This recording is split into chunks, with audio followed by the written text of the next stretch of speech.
Hi everyone, my name is Julia Flatz. I'm the marketing lead at Tributech, and I'd like to welcome all of you to today's webinar about CRA Decoded, where we will explore what the Cyber Resilience Act compliance means in practice through real-world examples designed to provide a hands-on understanding just for you. We will start off with a 45-minute presentation from Tributech's CTO Patrick Lampelmeier, including insights from Derek O'Coin, the Director of Product Security at Booz Allen Hamilton.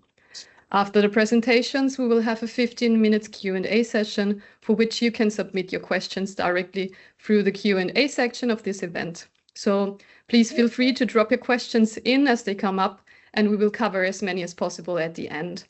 So after the webinar, we will also send out a follow-up mail, including the presentation slides, the webinar recording, and also additional supporting resources. So with that, sit back and enjoy today's session with our CRA experts. Yeah, hi everyone. Nice to be here joining our webinar. I'm Patrick, CTO at Tributech, leading the product development and cybersecurity practice at Tributech. I'm also working on horizontal CRA standardization through JTC 13. And also very happy that I have Derek today. Maybe Derek, you can also say a few words about yourself before we start. Yeah, thank you, Patrick. My name is Derek O'Coin. Happy to be here today. I lead Booz Allen's product security practice for commercial. I support organizations with specifically maturing their product security programs and conforming to CRA and becoming compliant, understanding what that means and what the roadmap looks like. Perfect. Then let's have a short look on today's agenda. We will go through the 8 steps to CRA compliance, which is like kind of framework we also developed that you get an overview of what is needed in practice from 0 to CRA compliance. We will deep dive on intended purpose and risk assessment and how those 2 elements are connected. We've also prepared real-world examples from our projects with like 3 different areas. And for the industrial battery topic, we will also go in a bit more detail. We are sharing some insights on upcoming horizontal and vertical standards, and also regulation overlaps with AI Act, Data Act, and ESPR for the digital product passport. And we also have a small surprise where we are sharing some insights on the developments at Tributech at the end. So let's get started. In general, the Cyber Resilience Act, you can like divide it into 3 general pillars when you look on compliance. First part is like the Annex 1 requirements, where we have 13 cybersecurity requirements that need to be applied by every product independently of the classification, and potential additional vertical standards where you need to check your current status against this 13 requirements, and also depending on the risk assessment, you need to choose applicable cybersecurity controls. Second pillar is like more about the software development lifecycle for the vulnerability handling requirements, where the CRA defines 8 vulnerability requirements, and there is also 1 horizontal standard in development, which is then also applicable for all products of all classes. And the 3rd pillar is documentation, where you need 1 document where you document your risk assessment, as well as also the technical details of how you implemented the Cyber Resilience Act. This document will also be used by regulators, or for example, distributors and importers, to check if you're really CRA compliant. This is like a private document. You don't need to share it publicly. And the second one is the public document, which is the user guide for the end user, where you need to provide also instructions like how does secure configuration of a product works, how should an update process be handled so an user is able to securely operate your product.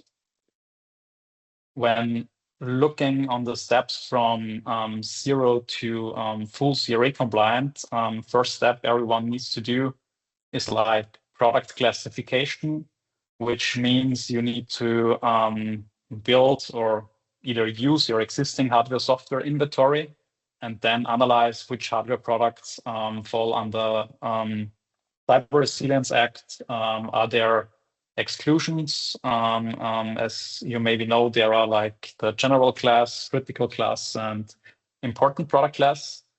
And beside like classifying the hardware product, you also need to look on your software stack, where you need to evaluate like beyond the software on the device. You may also have additional components in your software stack which are in scope of the Cyber Resilience Act, like remote data processing services, so also some configuration tools that are not directly part of the device software can also be included. There are also some ways where software can be excluded, which are, for example, some read-only tools which you don't develop on your own and provided by third parties are potentially out of scope. And this is like the first exercise you need to do. Second one, and most urgent one, is like meeting the requirements for September 2026 this year with mandatory reporting on the one side for exploited vulnerabilities you have in your products, or also cybersecurity incidents. That means a couple of points that you on the one side needs to look on how you get aware of vulnerabilities and incidents, how you manage that within your company, how you define and confirm a vulnerability or incidents. And then you also have like the reporting deadlines between 24 and 72 hours. So you need to implement some organizational processes, and then ESA is also providing a single reporting platform where you then need to report the vulnerabilities that are exploited or the incidents. Step number 3 is like the product description with intended purpose and additional context. Very important step that you define what your product is really actually doing, even before you do a risk assessment, because this then actually shapes what you do in the risk assessment, because you need to define what is the core functionality, what is supporting functionality to be even able to perform a risk assessment. And then follow-up task is the risk assessment itself, where you look into these core functionalities and supporting functionalities, and you assess the risk for your product, for your use case, for the scenario that you evaluate, like what is the risk and what are the mitigating and preventing measures you implement to address the CRA requirements. Once you have done the risk assessment, you typically have like a register and a classification of risks, also with potentially some severity ratings that you say how important is the risk for your product and for your use case. And then you can analyze like the gap to your current stack, and point 5 would then be implementing the 13 cybersecurity requirements based on identified gaps. Then the next step would be implementing vulnerability handling requirements, which is then more related to your software development processes, and also supply chain processes, where you may also have vulnerabilities from third parties, which are part of your product. Step number 7 would then be documentation. Step number 7 potentially also runs in parallel across all those steps, because every time you execute one of the other points, you may already create some documentation and then finalize it before you then do the final conformity assessment and CE marking that you're then able to ship the product. One important thing here to mention is also like the Cyber Resilience Act doesn't end here. This is like your initial process when you initially launch a product after December 2027 next year. But you need to keep the product secure over its life cycle, which means you have like ongoing risk assessment, vulnerability handling, and every time you do significant updates to your product, you will need to check, do I need to reevaluate the risk assessment or a part of it? Do I need to make changes to my cybersecurity controls and so on? So you need to make sure that the product is secured over its entire lifetime, which you also need to define as part of Cyber Resilience Act compliance. When we put these 8 steps into context in the projects that we are doing at the moment with customers, it typically looks like here on the slide that you split it into 2 different work streams. Work stream 1 would be classification and mandatory reporting work packages that you can meet the obligations for this year's deadline in September.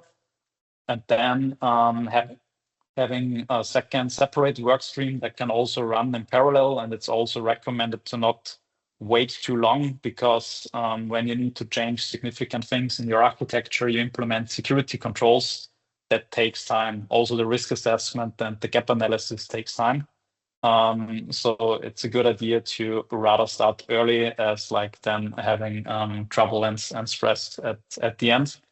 And that's where we then typically have the second work stream for really implementing the Annex 1 requirements for the affected products. And here I then also hand over to Derek to give us a bit more detail about how intended proposed risk assessment and compliance works in practice.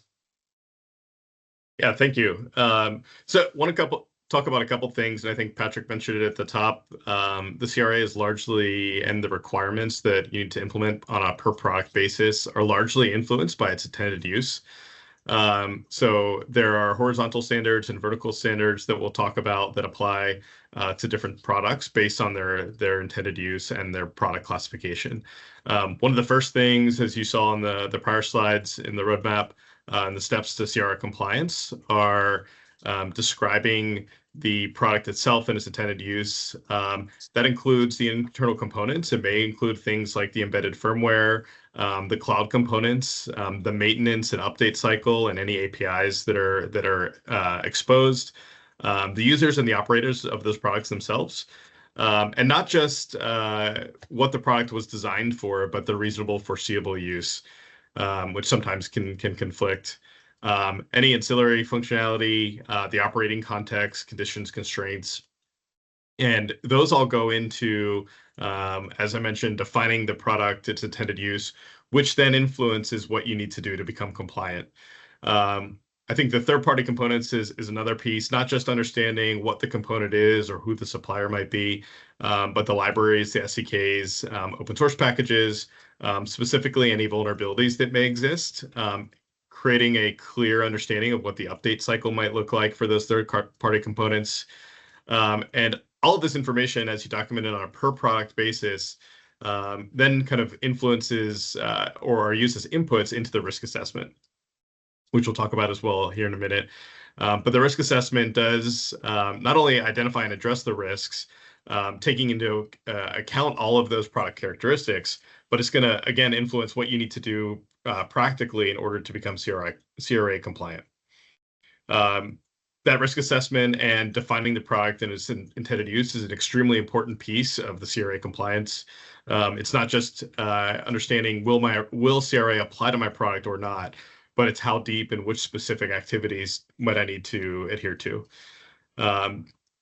We talked earlier, there's Annex 1 requirements that are likely applicable across all of the products, but then there's some of the vertical requirements as well. There may be compensating alternative controls due to operational constraints, particularly with legacy products. And then there's all identified risks may need to be identified or addressed through other requirements as well. Patrick, if you want to go to the next slide. I mentioned once you've defined the product and the scope, kind of performing a risk assessment is one of the CRA requirements. And as I mentioned, starting with the real product inputs. So not a traditional IT risk assessment, but this is looking at the products themselves. So the device, the firmware, the hardware, the components, the cloud environments that it may connect to. And that's really important. The cloud piece is if there's a product that relies on a cloud to perform operational activities, for example, maybe it's an AI-enabled use case, then that cloud environment will apply as well. So understanding the product boundary is very important. The intended purpose, again, the users and the roles, and then the third-party components, as I mentioned. The known vulnerabilities is also very important, both within the third-party components as well as any software or hardware, firmware that you may be developing. The second part is performing those scenario-based assessments, so mapping the trust boundaries across all of those identified areas. The next piece is identifying the realistic abuse cases. This, I think, ties very closely into your traditional product-based threat modeling and architecture assessments and reviews. Assessing the impact and likelihood of an event, a cybersecurity-related event, and how that might influence the operational environment, the intended use of the product, or the environment. From there, mapping risks, the CRA Annex 1, the horizontal requirements that Patrick will talk about here in a minute as well. Specifically, we have this fall, there's the vulnerability disclosure requirements that are due, and more broadly at the end of 2027.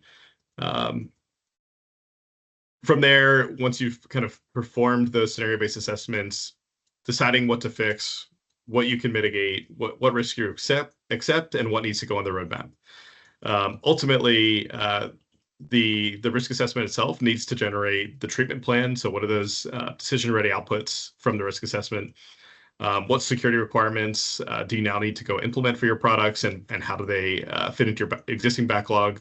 What level of funding and investment do you need in order to address those issues is extremely important here. Generating an SBOM and kind of the components and what they're able to do, both internally as well as third party. Creating technical files for conformity and documentation, as Patrick mentioned, implementing secure configuration, secure updates and logging, and then lifecycling your end-of-life support. I think all of these are important. They're particularly tricky across both new and legacy devices as well. Patrick, if you want to jump to the next slide. We've talked a little bit about how the CRA applies horizontally, but the implementation does shift with the purpose and the type of product. When you have smart sensors, as an example, maybe you have a wireless sensor that measures temperature or some other environment variable for predictive maintenance. It may have a lower operational impact, but if you have thousands of sensors across multiple plants, for example, there are real-world impacts there. You're likely going to focus on device identity, secure onboarding, things like the SBOM and the cloud connections.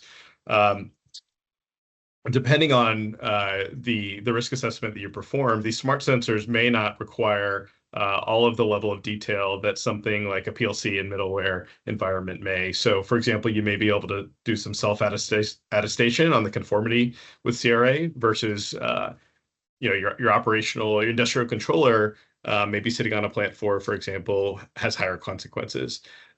And with that, you will have kind of additional requirements that the CRA requires you to perform. You probably are looking at the command integrity, engineering access, things like the longer life cycle support that I mentioned, and then the stricter assessments as a result. Which means it's going to be more resource intensive as well to become CRA compliant. Additionally, there are quite a few use cases. I think a great one is battery, AI-enabled batteries. An industrial battery system that may use like cloud-based ML is going to have certainly a lot of overlap with some of the AI and data obligations. In this case, you still will have CRA requirements as well, in addition to those. So very different types of products are going to require different remediation paths, but they're going to have horizontal requirements as well for the CRA. And with that, I'll turn it over to Patrick to talk about that a little bit. Yeah, thanks for sharing the insights, Derek. So I will continue with some insights on the standard development. Here we see like the different types of standards that are currently in development. For horizontal standards, there are type A and type B standards, which will be applicable for all products affected by the Cyber Resilience Act. And there are then also type C standards for vertical standardization for important products and for critical products. These are like the products that are listed in the annex of the Cyber Resilience Act. Maybe also very important to point out here, like the initially released Cyber Resilience Act has the list in the annex, but there was also an additional release which specifies it in more detail what is exactly required. The categories are still the same, but each category has a more detailed description of what is really defined. Like, for example, there, I think it's category 12, where you have like routers and switches and so on. And you may be wondering if an LT wireless module is in that class as well. And if you look into the additional document, you will see, okay, they specifically mention cellular modems as well. So it's then also very important when you look on your product portfolio, the things that you develop on your own, in which class do they fall. And from a logical perspective, it's not that you have to choose between the standards. It's like you always have the applicability of horizontal standards, and on top of that, you have the vertical standard. That means you can not like skip a requirement from the horizontal standard if it's not mentioned in the vertical. It's like layered compliance. You need to check both things and also include that in your assessment when you would like to make your product compliant. And that's then also important thing from like step 1, which I mentioned before. When you do classification, you need to look on the hardware. You also need to definitely look on the software, because the software you develop on your own very much defines like if there is a potential vertical standard in one of the classes you can think of when the industrial switch or network component is something you buy from your supplier. Your product probably will not fall into the vertical standards because you buy it, like it's your supplier has this responsibility and you're in the general class. If you develop the VPN software or some modem software on your own, you potentially also fall into that class because you're part of that stack. And that's where you should also be careful like which standards then really apply to your product at the end of the day. As already mentioned, there are 3 main standards on the horizontal side. The first one is like for risk assessment and cybersecurity lifecycle, which will then also be the overall basis for the risk assessment framework you will use to apply that to your products. As mentioned, like you potentially then also need to look into a vertical standard as well here, depending on your classification, where you then need to map like both risk assessment and security development practices from the horizontal standards as well as from the vertical standards. Second category, vulnerability handling requirements on a horizontal basis, which can then be mapped to the 8 vulnerability handling requirements in Annex 1 of the Cyber Resilience Act. And third category is like the product security requirements, which then maps to the 13 essential cybersecurity requirements of the Cyber Resilience Act. Deadline for the first 2 standards is August this year. There are already drafts that are existing. There are currently also voting processes ongoing for the standards. And there are also drafts available for everyone publicly, which you can already take a look on for the ones where the drafts are already published. And then the goal is like to get the feedback loop and the final voting process until August this year. For product cybersecurity requirements, this is like still working progress, and there will probably still happen a lot of things. And there is a deadline until October next year. And this standard will also replace the EN 18031 series, which is like from the RAD directive for radio equipment. So it means like at the moment, RAD is still applicable, but once the horizontal standards are released, this will then be replaced with the CRA standards. Probably you already have like a good basis if you're RAD compliant, but you still need to check what are gaps, what are the additions that are developed here. And as mentioned, we will now also deep dive into the industrial battery use case. We have quite a lot of customers in that area.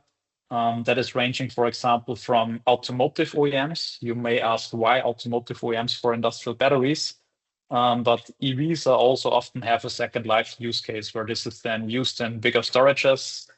And then this is also an industrial battery which is affected by the Cyber Resilience Act, even if automotive is excluded by the CRA. There is also one very special case, for example, because vehicles are not included in general. So there is an automotive regulation which basically defines the exclusion of vehicles. And only if your vehicle has a license plate and is affected by the typical automotive regulation, it's excluded from the Cyber Resilience Act. So it means there are also some types of vehicles which are still fall under the Cyber Resilience Act as well. And in addition to automotive OEMs, we have also, for example, in industrial battery OEMs, which are producing industrial storage for grid buffering or for home storage. And that's where we then now share also some insights from those projects. In the example, the anonymous that I'm presenting here, like the classification is the default class because our customer does not develop any software that falls into important or critical classification, which means he is allowed to do either self-assessment or voluntary third-party assessment. Many companies still would like to have some third-party assurance to have some confidence if they really fulfill the Cyber Resilience Act requirements. We then also identified the affected software with our customer, which in that case is like already spanning a broad range of services, because it's not just the device software running on the battery system. It's also like the IoT middleware that is affected. It's also the machine learning models and the operator dashboards. There are some different rules you need to apply to really check if it's in scope or out of scope. Let's say rather general rule is like, if you develop the software on your own, typically this falls in scope of Cyber Resilience Act, also if it's considered a core functionality. So if it needs to be there somehow that the product can provide its main functionality, that's where you again have to link to the intended purpose. When you define this as a core functionality of your product and you sell that to your customers in that way, then probably you also define automatically which type of the software stack is like included in the compliance journey. Then in the intended purpose, we have created different definitions to say what is the functionality of the battery, of the additional services, what is the core functionality. In that case, it's like the energy is like a storage that is used for grid buffering. So you discharge the battery with additional energy management capabilities so that you can best utilize the battery over its life cycle, which also includes then some demand forecasting and advanced load balancing strategies. And the risk assessment, like controlling the energy flow, is like the most critical thing of that application. So a lot of like the security risk exercise is like focused on that, because that's like the core capability. That's the most critical part and the biggest asset which should be protected of the product, because if you can influence like the charging and discharging function of the battery and also the load balancing strategy, you could create damage for the end user, but you could also create damage for the grid, and there we then created like a register of different risks with priorities and so on, to then also see which kind of measures we need to implement, how do we implement the risk, how do we like prioritize the risk, and based on that, like then also do our gap analysis, where we say what's the existing software stack, what was the risk assessment saying, which kind of controls should we apply. Critical things in that case, for example, is like secure update channel, because if the update is malicious, like everything else is compromised. Also, data and command integrity is very critical in that scenario, because you have this edge to cloud connection and the optimization of the load balancing. And based on that, we then derived an implementing roadmap. Not everything is finished in that project, because we're basically in the middle of like the Cyber Resilience Act timeline. So like we have done classification, some intended proposed stuff, and also some risk assessment work, but still an ongoing thing where we have like a timeline as I shared before. When you look a bit on the architecture, what does this system? On the one side, we have software on the device, where you have like the management of the battery itself with the typical battery management software functionality.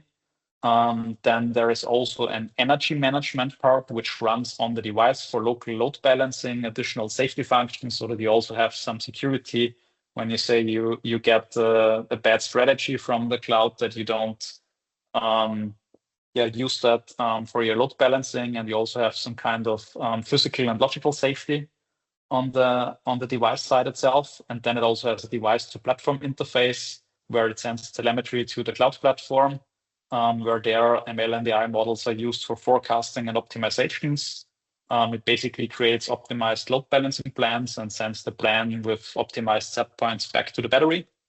And in the operator dashboard, you on the one side see all the current status. You get some information from the analytics. And for some operations, there is also a human in the loop, that you say for some critical decisions of that systems, you have like some approval processes through that operator dashboard. When we then look into implementing Cyber Resilience Act controls for the product, you can then divide that into different layers. We have on the one side the security of the device. This is like just some examples. There are more topics than here on the slide. But for example, things like secure boot, signed updates, hardware root of trust, secure by default configuration are typical controls you implement on the device side along others. Then the second layer in that application is like the backend cloud part, where you then have the machine learning models, automation, logic, and the write back path for the optimized plan, where you then want to ensure that like you have mutual TLS authenticated communication channel between the device and the backend to prevent man-in-the-middle attacks. You want to typically apply like least privilege principles for critical data access and write operations and multi-factor authentications. Specifically for these applications, also an additional signing layer for the telemetry data that is collected as an ingest layer for the AI, but also the write back is a huge added value in terms of risk reduction, so that you don't just secure a channel, you rather secure the data integrity end to end in that case. And then also things like input validation, audit log, and for sure you need to implement SBOM across the whole stack, where you typically then also have like your CI/CD pipelines on the backend side and automatically creating SBOMs and vulnerability scanning across the lifecycle, which then is like also the link in connection to the third pillar, where you then have like different controls and processes over the whole lifecycle, like you have in triage process for vulnerabilities and incidents you detect. You need the reporting integration, a general lifecycle management that you also know when to reassess the risk of a product, when to update the architecture and the implementation of security controls, and also coordinate the vulnerability disclosure that on the one side, you're able to get input from your users, from security experts, but on the other side also to then publish your findings and inform your users in a timely manner. And this application also has quite some overlap with other, I call it often digital product regulations. The major new regulations we have here in Europe are, beside the Cyber Resilience Act, the AI Act, Data Act, and the ESPR for digital product passports. In our case, we have a battery system with machine learning and AI functionality, which means like we're also affected by the AI Act. We're affected by the Data Act because that basically also applies to nearly every IoT device. And for digital product passport, batteries are like the first ones which get a product passport. Over the next 10 years, it's expected that almost every product in Europe will get a product passport. But this is already affected. And when we now look on the operator dashboard, this dashboard is then affected by the 13 security requirements of the CRA. The human in the loop process of the dashboard is like the part where you map it to the AI Act. From a Data Act perspective, this is the data sharing interface. And from the ESPR, it's not affected.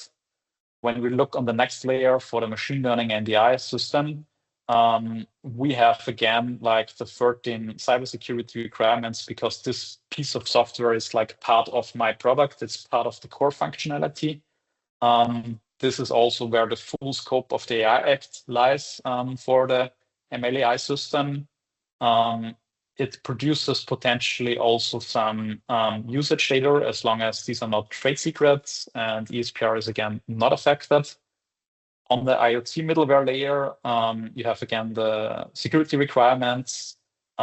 When the system, and in our case, that is the case that this is classified as a high-risk system under the AI Act, which is like everything that is in critical infrastructure. You then have also this high-risk security requirements of the AI Act. There is also a joint conformity path, so you can also use synergies for your assessment of the security requirements because there is a direct link between both regulations. You again potentially have some usage data requirements, and the IoT middleware typically feeds data into the digital product passport because the usage data of the battery, like the state of health, is then also a data point that needs to be ingested into the passport, and that also in a secure way. And then the last layer, device firmware, same thing as in all layers, security requirements, high-risk security requirements also from an AI perspective, because in that case, we send back the plan, which is the output of the machine learning or AI model, which is then executed in the device. So this also extends then the scope of the AI system, because in that case, it's really going back down to the physical layer where you automatically apply those optimizations. And you have again potential usage data that is in the Data Act category. And again, the device produces the DPP usage data. So you also need to implement some logic to generate the relevant data for the passport. And you also need to think about how to secure that data, because it's also a requirement from the ESPR to ensure security of the digital product passport as well. And now we come to the insight we would like to share from the Tributech side to give you a view in our latest development. Also like the one more thing we would like to share for today. And it's about the use case we just discussed, because what we see down in the field, that the current state is like you need to blindly trust the data, you need to blindly trust the system to some extent. And this is also for such critical applications like in industrial AI. We are investing a lot of effort like in how we can secure those end-to-end. And I think the Cyber Resilience Act is a very good vehicle to cover one part of that. But there is more from our perspective. So when you look on the, let's say, overall system and the flow from sensor to physical action, like in our example, we were collecting input data for the AI, which was used to train the model and perform inference on it. We then also have an action where we then would like to apply optimization back to the physical asset. And with the Cyber Resilience Act, we have the software bill of materials and all the security requirements to secure like our device and its software, also the backend system in general. And what we are working on is also on a data bill of material, which describes the input data in a standardized way that is then used to train a model or to provide the input for inference. And this data bill of material then also provides a reference for cryptographic data provenance so that you can secure training and inference data that is fed into the system in that case. Then we also see as important part of that stack the AI bill of material and additional security tools to secure the machine learning and the AI stack of that solution. And the AI bill of material would then include the model lineage, the dependencies, vulnerabilities in foundation models, and monitoring of the actual solution. And then final part, we have the path back, like the action trail, where we on the Tributech side work on a feature we call verifiable commands that you also have like the cryptographic verification from the decision point from the AI down to the physical infrastructure, that every command is authorized and cryptographically secured. And that's how we aim to secure such a process end to end. This means like one part is like ensuring verified data leads to trustworthy AI decisions on the input side, and on the other side that also like model health and product security are things that get integrated together with the action trail, that you say only when the system is in a secure state you really execute like the action that is applied on the physical infrastructure, to then have this on the one side end-to-end auditability, but also end-to-end verifiability. And that's where we also then see synergies on the regulation side. You see here like Cyber Resilience Act, the AI Act tags here in that. And this combination of tools and solutions then also allows companies to address the Cyber Resilience Act requirements, but also requirements from the AI Act and other frameworks as well. For us, it's not just the regulatory stuff from our side. This is also needed to enable like modern systems and digital transformation in general, because security is very often a limiting factor. And in our point of view, the Cyber Resilience Act is not just a compliance burden. It's one of the very few regulations that really make sense. I know in Europe, we are very much experts in regulating every shit on earth. But in that case, I really believe Cyber Resilience Act is one of the few regulations that really adds an value for everyone at the end of the day. And that's like a bit of outlook where we are heading as Tributech. Besides Cyber Resilience Act compliance, we are also working on a bigger strategy on how to protect such systems end to end.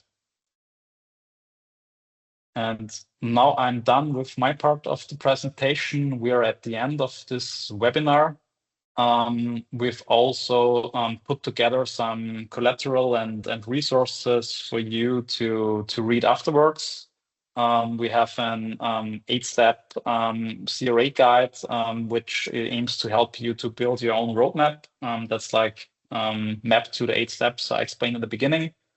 We also have a white paper about the overlaps and synergies of the 4 regulations, not just for that example that we presented, because a lot of products are affected by those regulations. And from our point of view, it's important to build a good strategy of how to address those regulations. We see that, especially in bigger companies, there are many different departments. They don't know of the work streams of each other.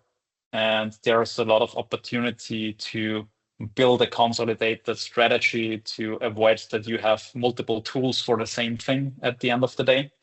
Where I recommend to take a look in this content piece if that's relevant for you. And we also have a content piece where we share how our consulting framework looks for the Cyber Resilience Act. So if you're interested in working with Tributech and Booz, that's the right piece. And we also have some topics in mind for future follow-up webinars, where you can also vote for what you're interested in. And on the next slide, we have the QR code where you directly get to the feedback survey, and where you also can vote on the new topics.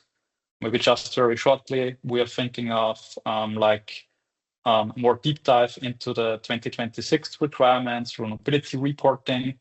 One topic what we're also dealing with is like benchmarking different types of security architectures to find like the, let's say, most effective, most efficient way to compliance, and also not just compliance, like building the long-term security strategy.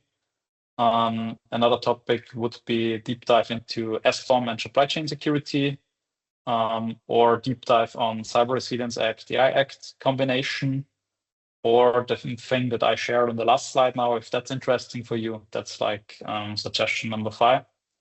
And yeah, happy to receive feedback from anyone what you're interested the most, and potentially we will do a follow-up webinar on any of those topics. Then thank you very much for joining today, and feel free to ask any questions you have. Great. Thank you, Patrick and Derek. It was a very, very insightful and also useful hands-on presentation. So we're a bit behind in schedule, so I would say let's jump over to the Q&A. I'd like to welcome or invite everyone again to drop off your questions. So let's start off. The first one is from Aurora. What does the intended purpose you mentioned mean, and why is it relevant for the CRA? Yeah, I'm happy to take that one. So the intended purpose, for example, you might have a smart light bulb that might be used in a residential environment versus kind of the battery plant example that we mentioned earlier. I think the intended purpose in those two is where is it deployed, what types of environments, and what are the consequences if it were to have a security-related incident.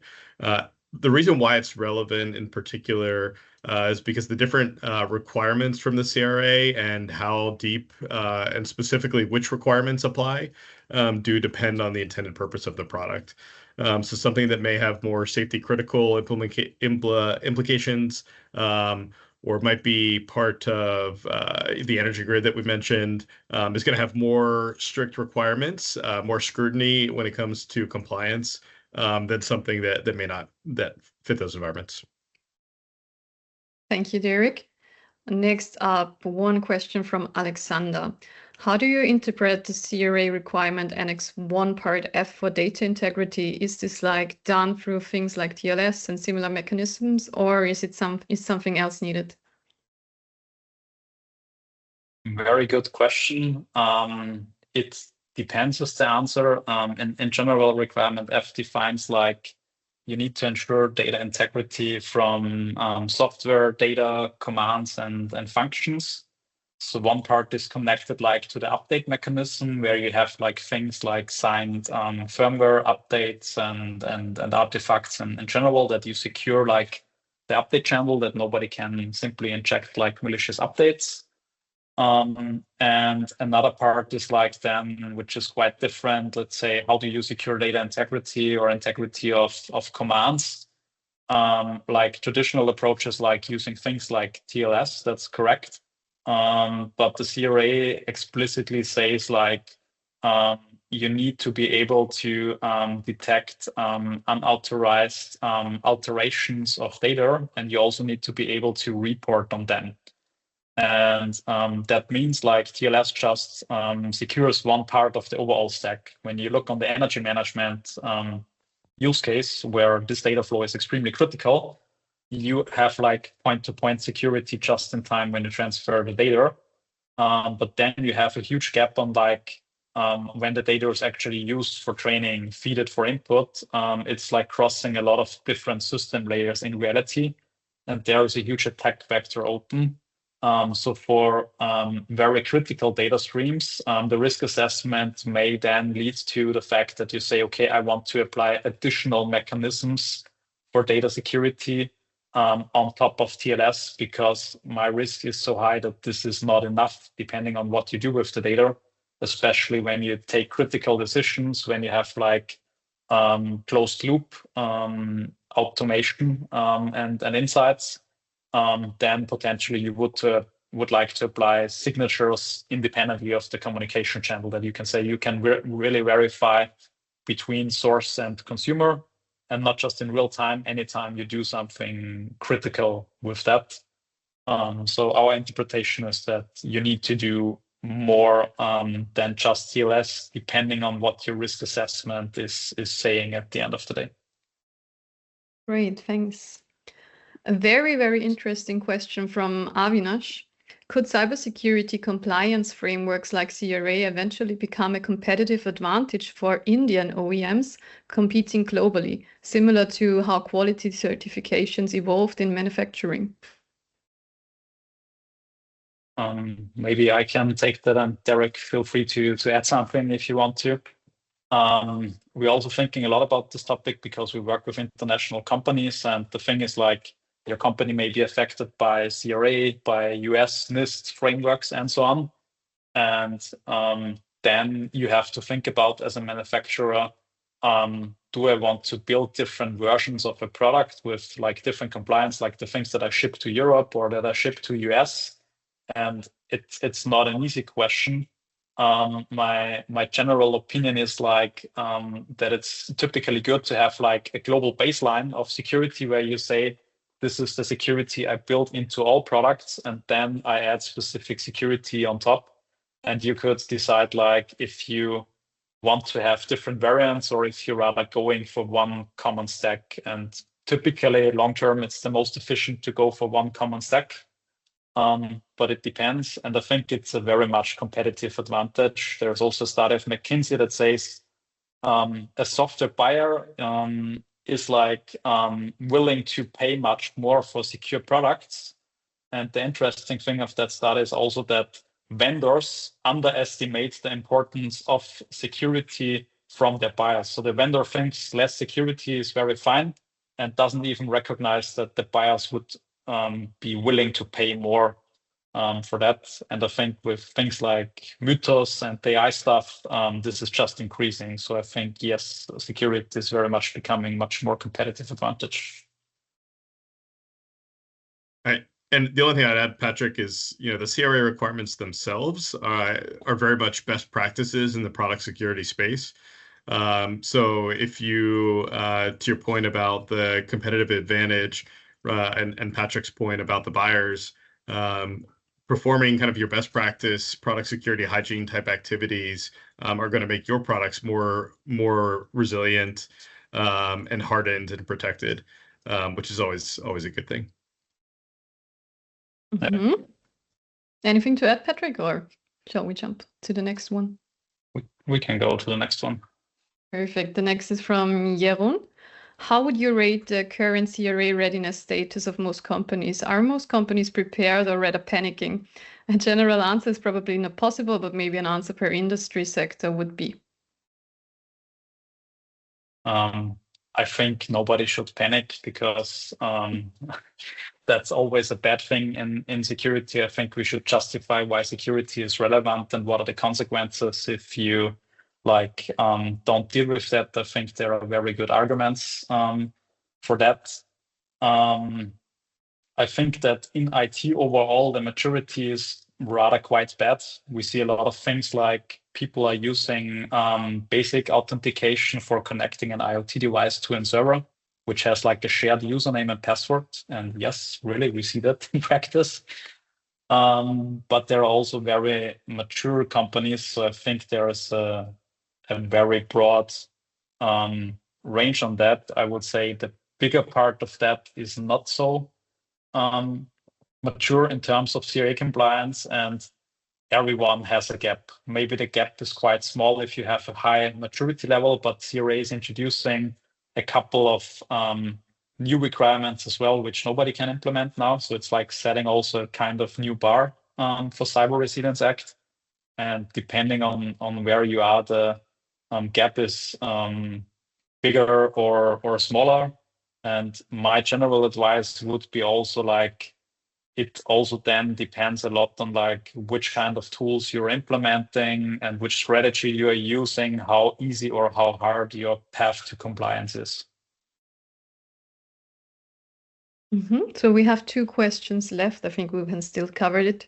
So from Anjani, for the use case industrial battery, how did you classify it as default? Did you have information on IPFU and core functionality or any other parameters considered during classification? I take it out, or do you want to take it? Go ahead, Patrick. What we use for classifying is the, let's say, inventory of hardware components and software components. And in software, the important thing is like, what is like in components that you buy from a supplier? What is the software that you really develop in-house, which can affect your classification? Generally saying, when you say you develop business logic of an application, which is not tied to a function of the important or critical product described, you are probably in the general classification.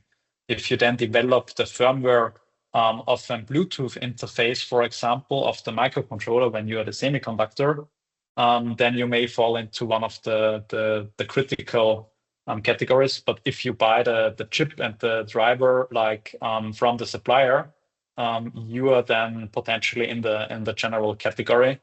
But you definitely need to have a detailed look on that, on what you really develop yourself.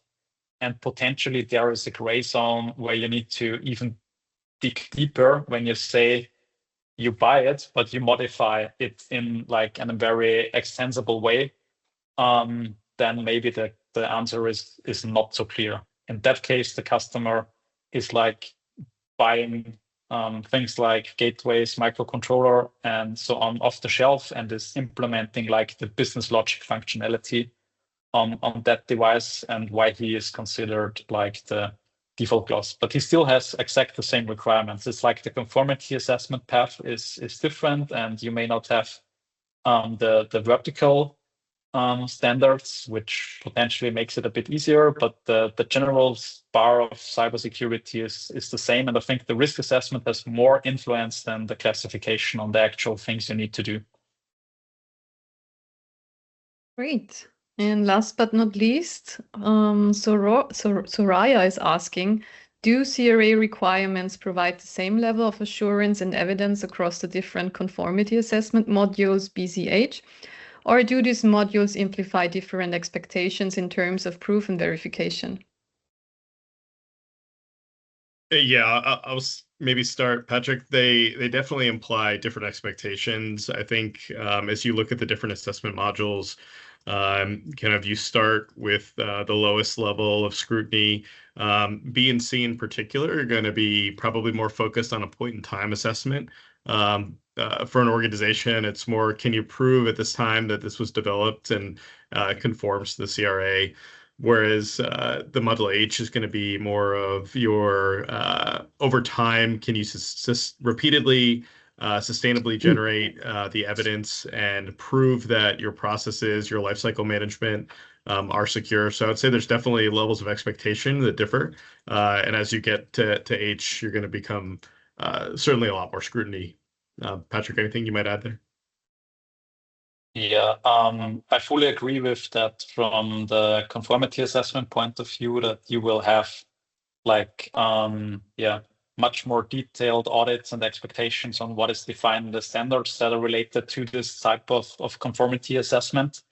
In addition to that, angle that is different from that is, as mentioned before, for me, the risk assessment, because if you do not have the conformity path at all, you may think, yeah, CRA is super easy, but that's not true in my opinion, because the risk assessment, like as we talked before, like a smart sensor that is like read only and just producing 2 data streams with temperature and then smart building, it may has almost not much risk. The only thing is like you shouldn't be able to compromise the device to build a bot out of it.